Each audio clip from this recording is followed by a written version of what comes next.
All of us are familiar with working a strange job we never applied for. Yet we seem to wake up doing it every morning,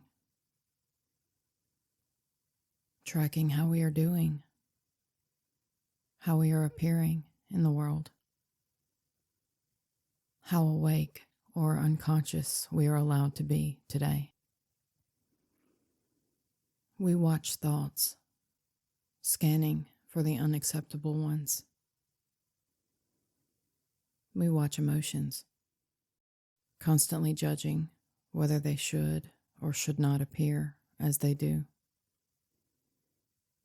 Deciding what this means about me and my spiritual life.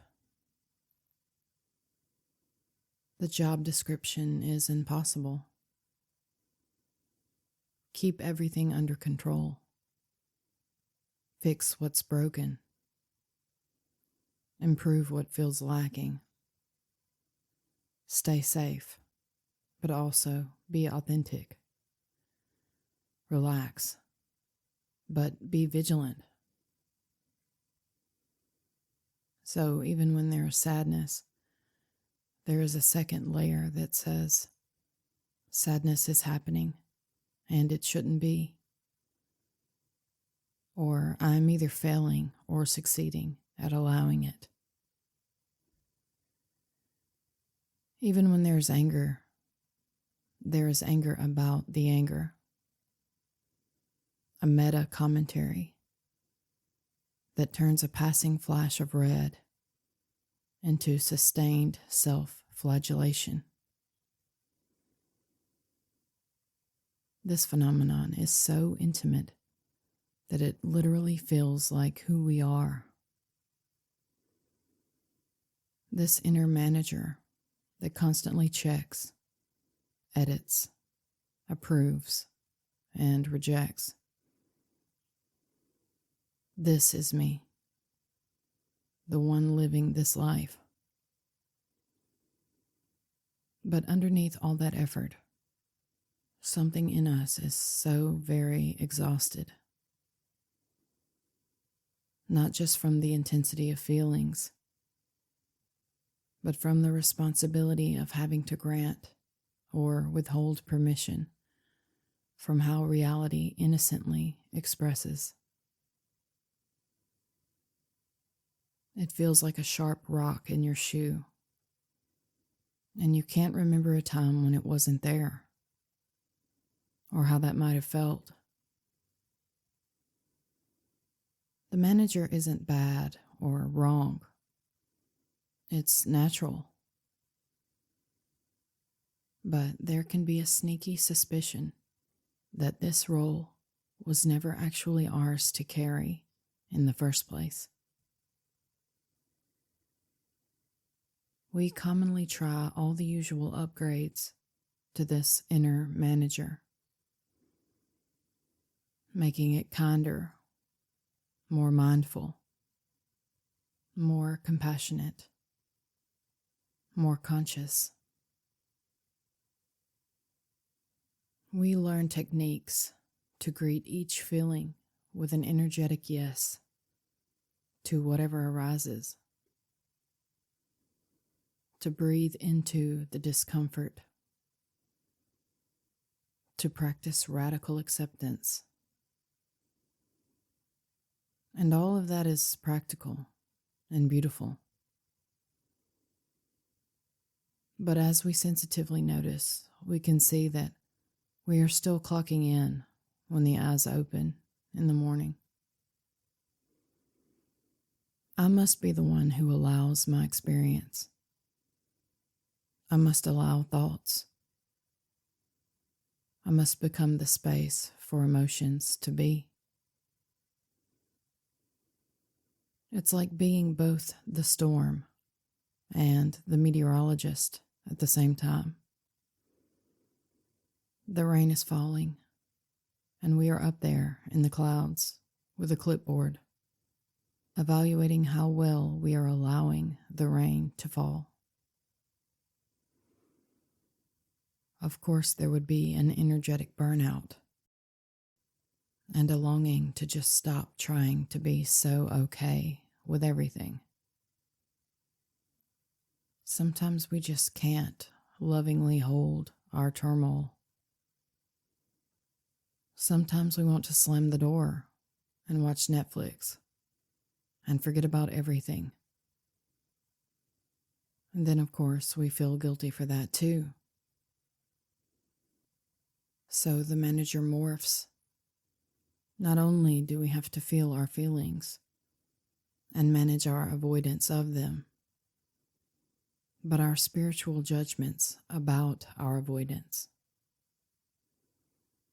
Layer upon layer of supervision, all resting on one unexamined assumption: that there is someone here who is in charge. So, let's question that assumption gently, but completely. Directly look at what is actually happening. Did you choose the first thought that appeared this morning? Did you design the exact mood you're in now? Do you choreograph the subtle flickers of memory and fantasy that randomly pass through you? Even the thought, "I should be more accepting," just appears magically from nowhere. With curiosity, sensitivity, and openness, you can notice this. Even the impulse to resist reality or to surrender to it arises unannounced, like a flash storm rolling across the sky. Thoughts don't begin with, "I think I'll think a thought now." It sounds ridiculous to say, but it's more obvious than this base assumption of claiming and doership. It's a matter of our interest shifting from the imagined to the actual. Thoughts will probably argue and negotiate for its autonomy. But what is that?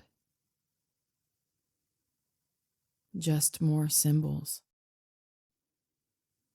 In other words, nothing.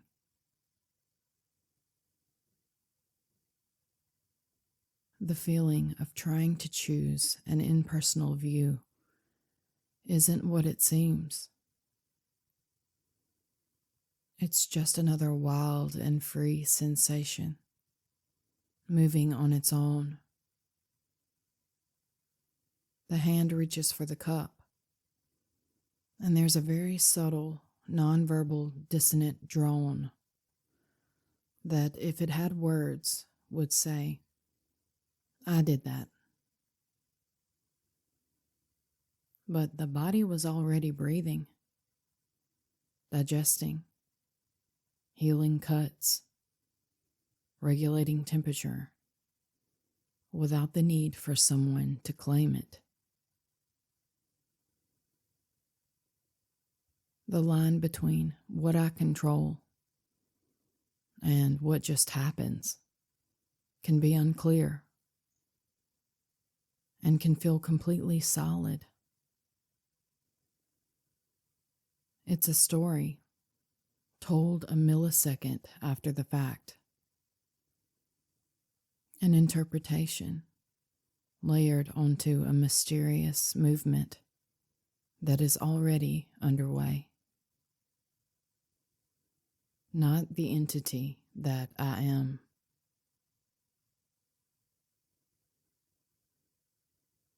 The thought, "I have to make a decision," is a sound appearing in awareness. No more self-authored than a bird call or a car passing by. When we look closely, the sense of being the central controller is built out of thoughts, sensations, images, sounds, none of which consulted a me before arriving. The feeling of being the one who manages reality is not as solid as it seems. From open noticing, something very simple can begin to reveal itself. Prior to management,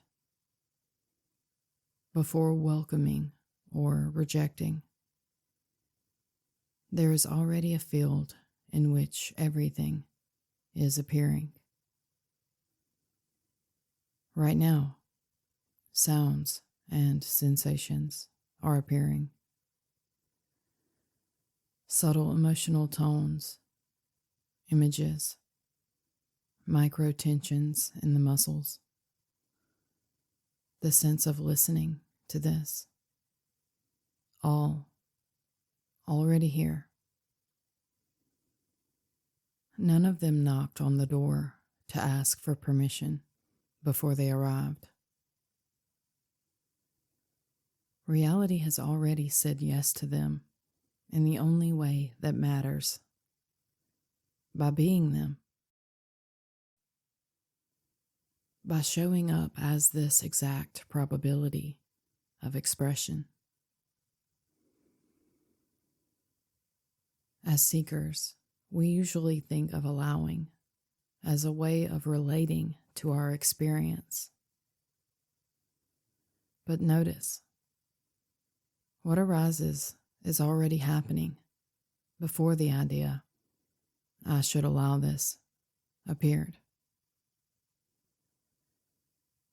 The spontaneous urge to control has nothing to do with control,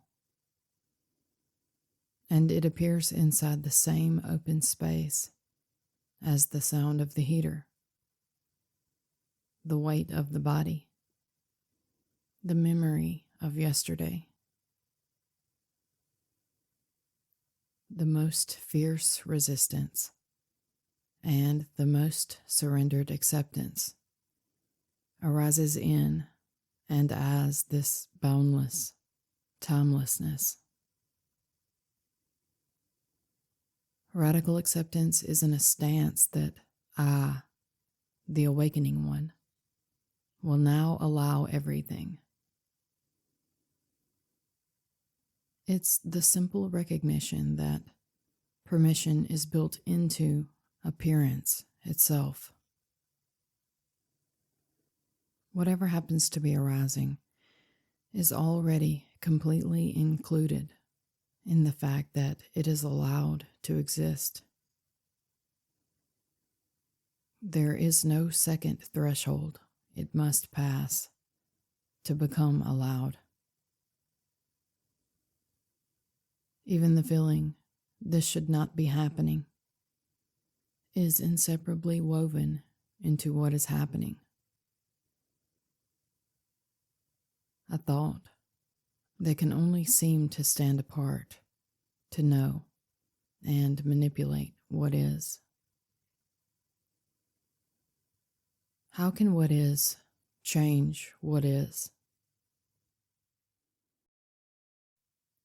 Radical permission isn't achieved. It's just noticing that the ocean has never once rejected a wave.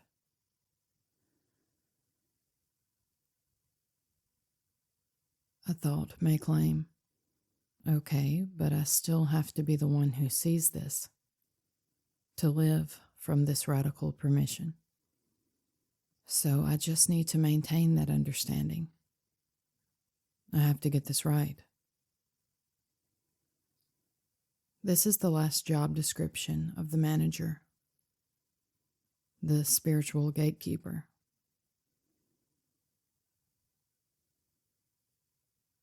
So let's turn the flashlight of awareness onto this supposed one who allows. Where exactly is it? If we close the eyes for a moment and feel into the sense of the one who must allow experience, what do we actually find? Maybe there is a tightness in the chest, a contraction in the gut, a swirl of mental commentary, an image of a person trying really hard. All of that is intimately felt and effortlessly appears. But this phenomena is not one who does allowing. The symbolic swirling of thoughts is not the space they arise in. The image of a person trying to awaken is itself another wave in the ocean. Every version of me that can be identified as a feeling, a belief, a narrative of past and future is merely an unknowable flavor that comes and goes. Yet the fact of knowing it as alive sentience, the simple aware presence in which it appears, does not come and go in the same way. We do not create or manipulate that radiant presence. It's always on. Even the sense I am aware is a thought floating in this prior, unowned, unnameable awareness. Awareness does not speak, I am aware. It just is, effortlessly.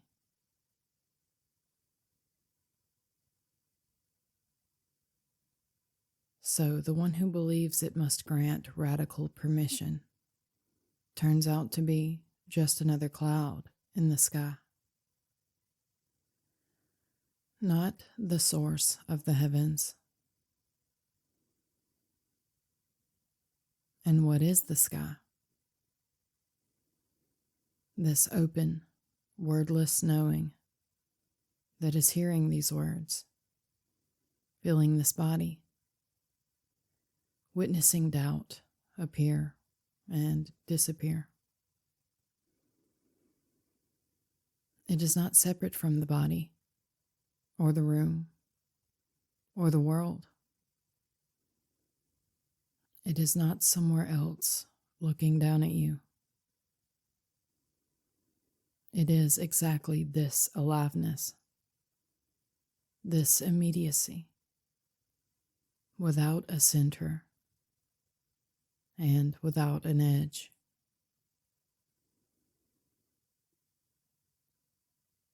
From here, the thought that I must allow experience becomes a kind of joke, a wave saying, I must permit the ocean.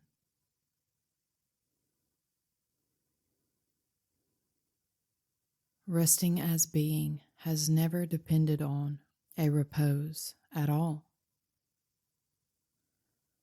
Awareness isn't waiting to see how clear we will be today before deciding whether or not to hold us. We are the holding and the held already.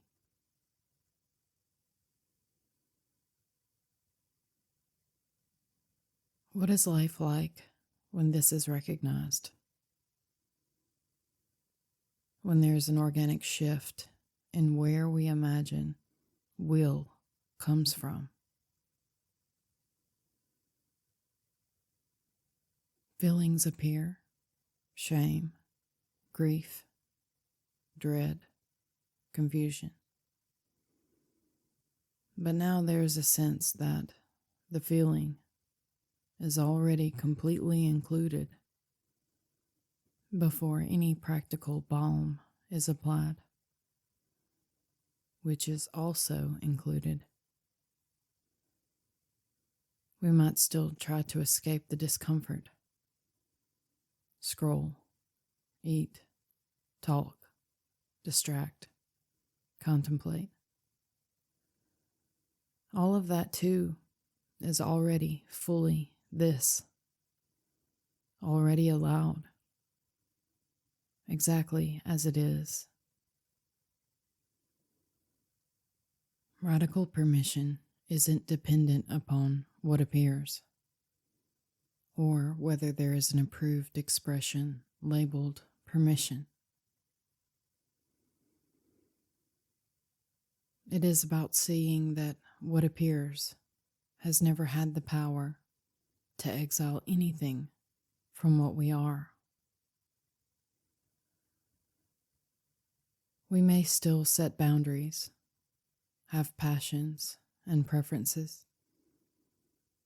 Everything that makes up this seeming personal experience.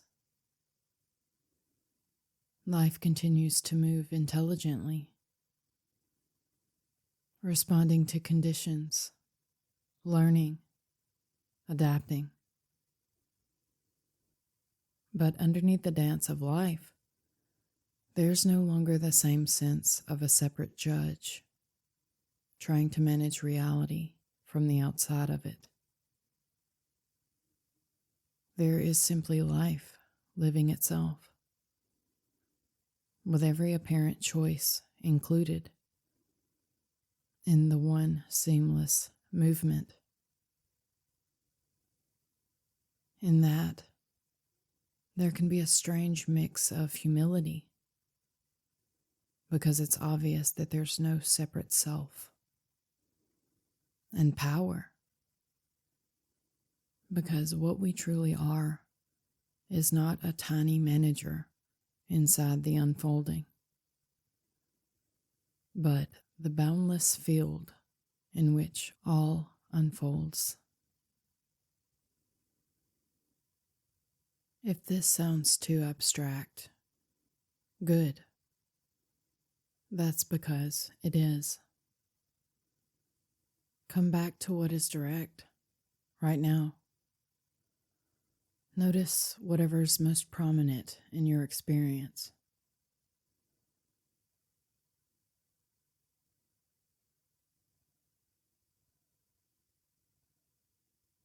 Maybe it's a heaviness in the body, a tinge of hopelessness, a distant sound, a thought about the future, about whether this will change anything. Whatever it is, instead of trying to do anything with it, just notice that it is already here, already freely given the light of awareness. There's no door to open and let it in. It is the fact that it is here which reveals that it is openness itself. Feel the rawness of that. This, exactly as it is already fully admitted to be. Even if the mind screams no, reality has already said yes, even to the expression of no.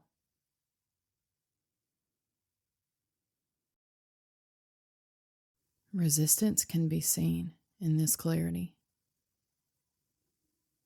If there is boredom, doubt, irritation, spiritual analysis, notice that these are also effortlessly present, here and gone.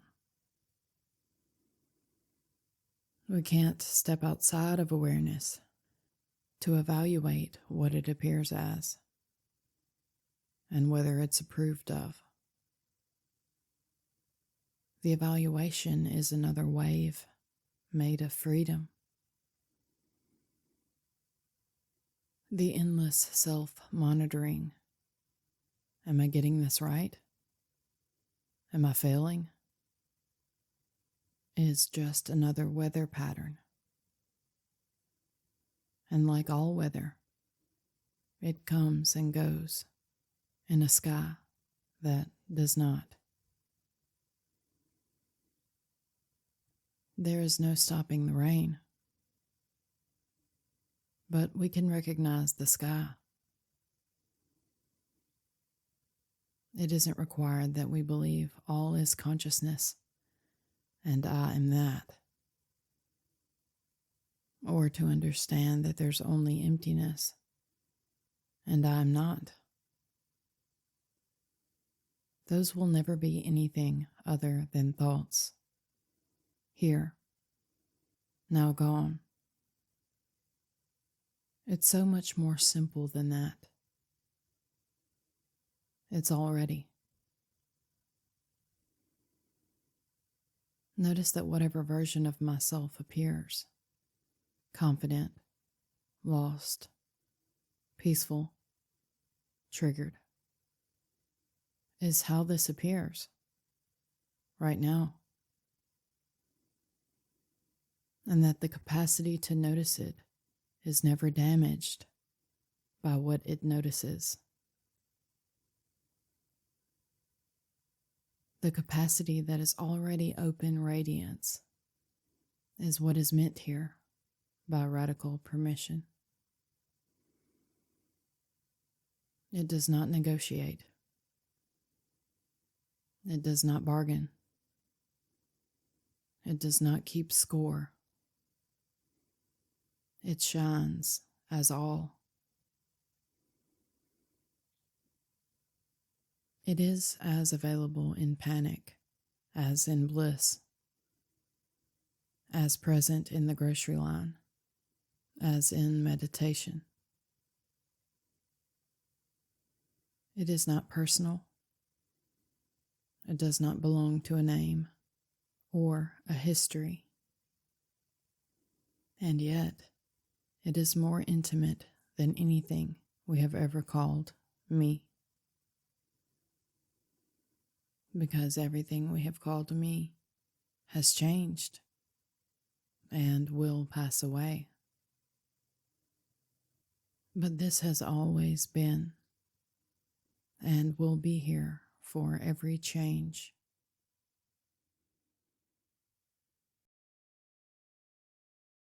This invitation isn't about killing, transcending, or shaming the exhausted manager into vanishing. No. The most radical permission already includes even the feeling of being the controller. If the manager arises tomorrow morning, checking your thoughts, grading your mood, that too is this. Simply what's appearing. Another wild and free pattern of energy that says nothing about you. We do not have to fight or follow the manager with our interest. We can just notice that it is not actually in charge of what appears. It's a mere survival mechanism, automatic. We can watch it, like a cat watches a mouse hole, and inevitably see what's going on here. The controller is allowed to be exactly as controlling as it is, without being given the final word on reality. Its anxiety becomes another texture in the vastness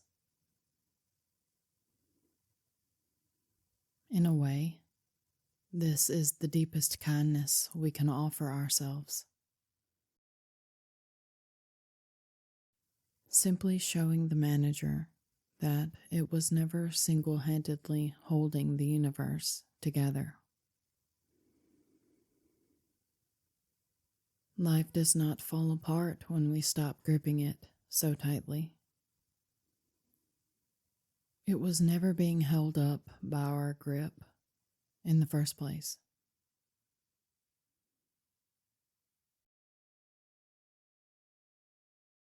There may be some fear as this is seen. Fear that if I am not constantly on guard, who will live my life? And perhaps a claiming of that fear. When it comes up, see that it is here, already allowed. Feel its fleeting tremble in the same open space as the sound in the room. The feeling of the breath, the alive sentience of existence. Nothing needs to be done about what is already here. It is possible to feel the fear without the claiming, and this gives it a whole new flavor.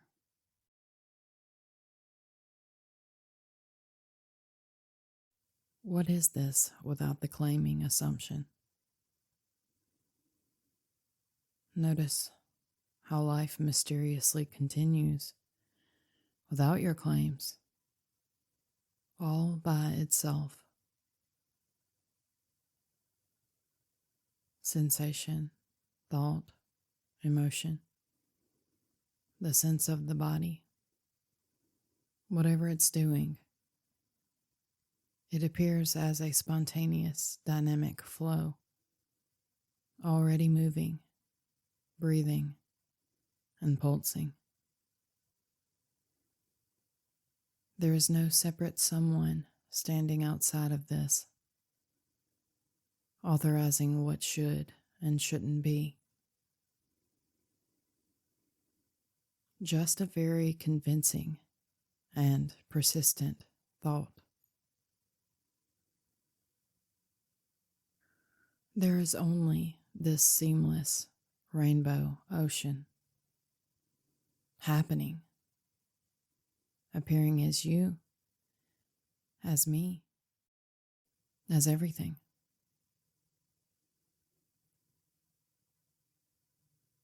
Radical permission is the silent fact that has been true for every moment of our life, whether we recognize it or not.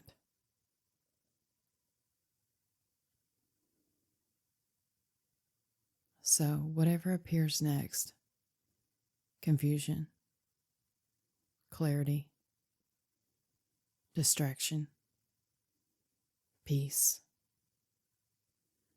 Notice that it comes as it comes.